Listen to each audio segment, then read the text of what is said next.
ffaia. Mae'n croesi'r canol! A mae Glagan oedd yna. A fyddech chi'n meddwl am y byd y bydde wedi sgorio fyna. Rhyw ffordd, mae Chris Mullock wedi cadw honna mas. Sa'n credu oedd e'n gwybod lot amdani ddi. O'r gornel sy'n dilyn ar te, os na gyfle ar y post pella! Wel, mi oedd hi'n gyfle Curtis Watkins, a gyda ochr i droed, mae'n trial paso ddi at y gornel bella rhwyd.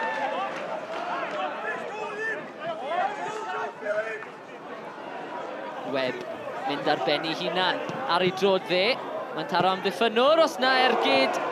Macaulay Southam, yn credu oedd Chris Mullock yn ddigon hapus bod honna'n mynd dros y bar.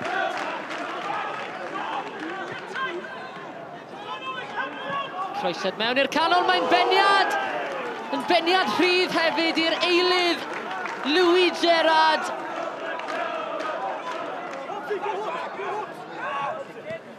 Matty Jones yn chwilio am y gŵr tal. Mae wedi cyrraedd. Cyrraedd Ryan Wade nath hi.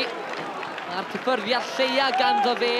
Ar ochr allan i droed yn trio curo Mike Lewis yn y gôl. Dim digon o bwer yn yr ergyd mewn gwirionedd.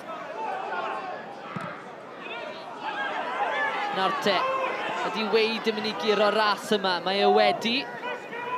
Hobson, y gŵr tal yn y canol. Tuag ato fe, mae'n mynd Hobson! Na chi gyfle. Mae'n ennill cornel. Ond bydde fe wedi gobeithio wneud yn well na hynny. Hobson yn neud ei ffordd mewn i'r canol, Owen hefyd.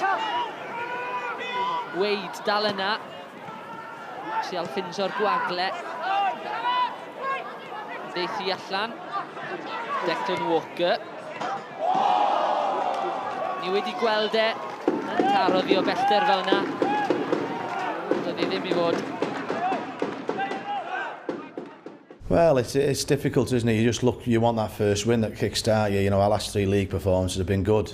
You know, probably deserving more than 2 points, but you know, it is what it is. The lads have just got to keep believing that, you know, we will go and score some goals and win a football match. You know, but as you say, the pleasing thing today is we've kept that clean sheet, and to be honest, we were a bit unlucky. Mike's kept them in with a couple of saves there, and Declan's hit the post. So, you know, on another day we might have got 3 points, but we'll take the point and we'll move on to the game next week. So does it feel like 2 lost today? Difficult question that, to be fair. You know, we've come away to a team that's improved considerably, in my opinion, since the start of the season when we played them in the first game. And we're playing against an established Welsh Premier team with a lot of experience. Bearing in mind, you know, we're still only 8 games in, so to speak. So it's a difficult question to ask, but, you know, on balance, without chance in the first half, I think that, yes, that's true. But then if you give me a clean sheet here in a difficult place before the game, I'll snap your hands off.